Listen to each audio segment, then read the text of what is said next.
But now let's have a look at this week's new trailers, and we'll give a quick shout out to some trailers we won't take a closer look at, but that you should probably put on your radar. First up, we got See How They Run. Sam Rockwell, Saoirse Ronan, and Adrian Brody, who star in a mystery crime drama set in West End London in the 1950s.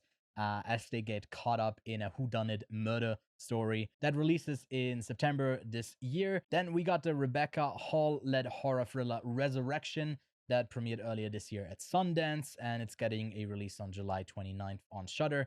And I've heard it's something to keep on your radar. I haven't had a chance yet to see it myself, but I hear it's a great film.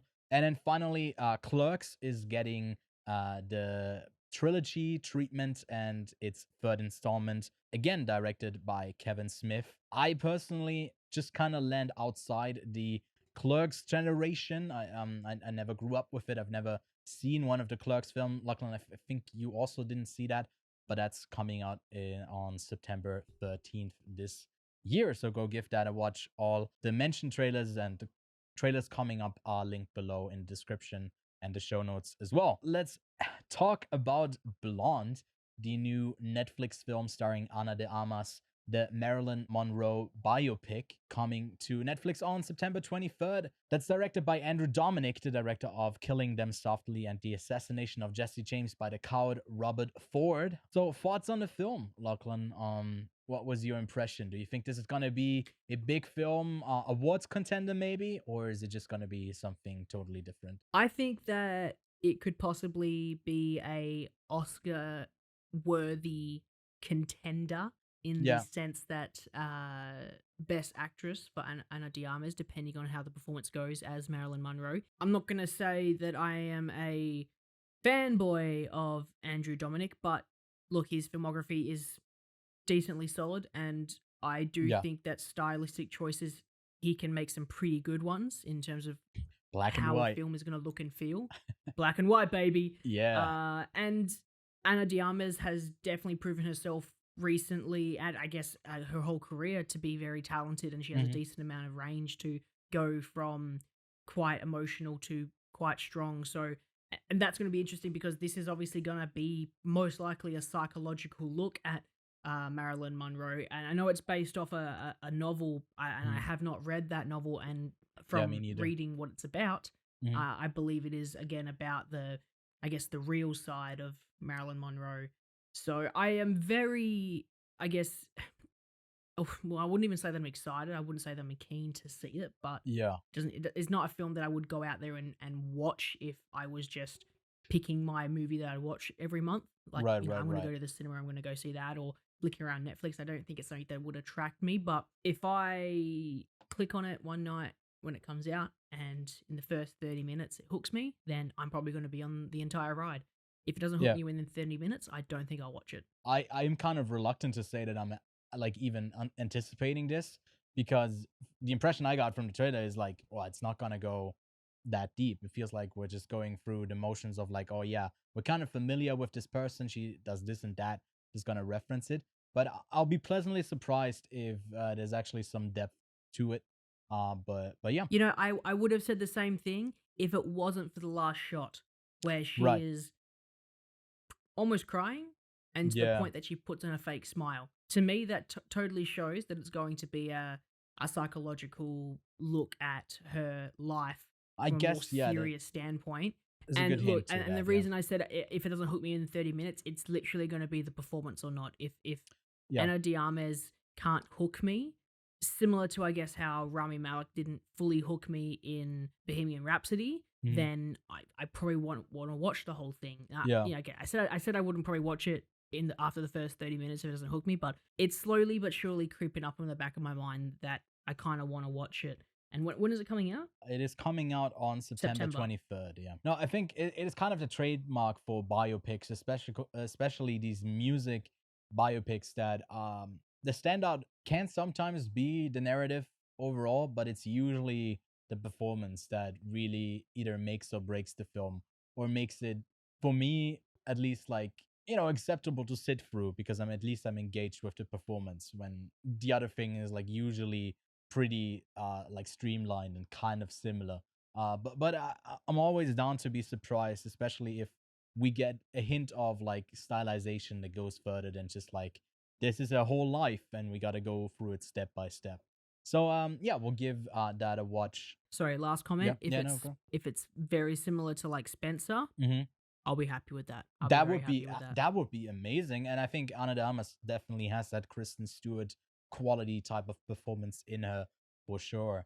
Then we got Amsterdam, a definitive ensemble film that we haven't gotten in quite a while. I think they were quite prevalent in the mid 2000s. This is about a cast of three friends who find themselves entranced in a murder allegation story where they become the prime suspects for a murder, and they kind of have to figure out who it was. It's set in the 1930s. And Lachlan, could you give us a quick rundown of who is in this movie? Because it's a long and impressive list. Cast, we have got Margot Robbie, Anya Taylor-Joy, Christian Bale, Robert De Niro, Timothy Olyphant, Zoe Saldana, Rami Malek, Michael Shannon, Andrea Riseborough, Mike Myers, Alessandro, Taylor Swift, Chris Most Rock, importantly, Matthias, who? Taylor Swift, of course. Oh yes, of course, Taylor Swift. Yay, Yeah. everybody, yay. Yeah. I want a round of applause for Taylor Swift. And yeah, I guess the lead three performances are going to be Margot Robbie, John David Washington, and Christian Bale. A odd trio of people on there, and I'm quite keen for this. It's also the new film from David O. Russell, who some people might know from American Hustle, Fighter, Joy, or I guess the Oscar-winning Silver Linings Playbook. That's kind of the movies that he's most known for. I guess I'm just surprised that what's their name, Jennifer Lawrence or Bradley Cooper aren't in this movie. Right. Well, yeah, it's kind of a new slate of maybe even more current actors, but maybe I'm just getting that impression because it's John David Washington and Anya Taylor-Joy who kind of stick out to me as like the new up and comers, and maybe you could package Rami Malek into there as well. Michael Shannon has been doing a lot recently as well. It's just an exciting group of people on screen, and I really hope this turns out to be good, because we don't get a lot of these movies anymore. Because I think the selling point for movies isn't, or for films isn't really the cast anymore. It's a bit more the premise a lot of the time, or maybe even shifted to be the director. So yeah, hopefully this will prove to be something good, and it's coming to theaters on November 4th this year. I guess like the only actors that come to mind with the ensemble is Wes Anderson. He's the one he probably slams home his cast 99% of the time. And then finally, we got Viola Davis and John Boyega in front of the camera together in The Woman King, an epic history action drama set in the kingdom of Duahome. I definitely need to replace that with like a Google thing that just says it properly. And yeah, it shows one of the most powerful states in Africa in the 18th and 19th century as they fight the French and neighboring tribes that threaten to destroy their way of living. Viola Davis as a general of an all-female military unit, and there was a lot of action already shown in this trailer. So Lachlan, is this something that you're gonna seek out? Are you keen for this? It does look quite exciting, and I definitely enjoy myself a bit of violence. I don't know why I keep making it sound so ominous that I'm like, I like people getting punched and I like violence. Alcoholic, look, you like action, dude. Bad action look. Gets me in there. Yeah, bad look. Yeah. Mm-hmm. I'm very keen. It does look quite exciting. I have definitely seen a lot of the pictures that come out, and people are like very hyped for this film. Mm-hmm. I guess the one thing I want to quickly comment on is the YouTube comments on the trailer. People are just slamming the fact that the king that John Boyega plays is historically known as a bit of a dick. Yeah. In a very, very bad way. He was very pro-slavery. Yeah. Look, I'm not going to make a big deal out of this, because the thing is, we haven't seen the movie yet, so it's weird to critique it. I think it's totally up there to make him a dick character.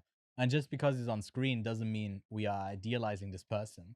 I think that's also, it's always difficult to say, like, obviously the headline is you got yada yada in there, and it's like shitty to have him featured in there. But we don't know, like John Boyega, just because he's been in Star Wars doesn't mean that he'll only play good guys, quote unquote. So like, Well, when I googled it, there's no articles on the fact of who he is, but it's yeah. only really on the YouTube comments. People are kind of Oh, taking right. it apart. So I don't think anyone's kind of picked up on it, and they probably will pick up on it now with the YouTube comments coming out Yeah. about it. But I mean, he isn't seemed an like a dick. exclusive? Like, yeah, it is kind of a scoop. But he seemed like a dick in the trailer already. So, like, if that's true, then it didn't seem like super helpful. I think this is gonna be a like, it's not a shoehorned in female like empowerment like action thing that's like cool to watch. It's inspired or based on like a true story, true events. It's not like the Hollywood thing of Inspired, like, based on. They could literally twist the whole thing, and he's actually like, no, yeah, let's get rid of the slaves, instead of him being Right. like, no, yes, let's sacrifice more slaves. It's So like the Elvis we don't thing know where where they it'll don't go. really mention that Priscilla is 14 when he met, and it's just kind of glanced over in the Baz Luhrmann thing.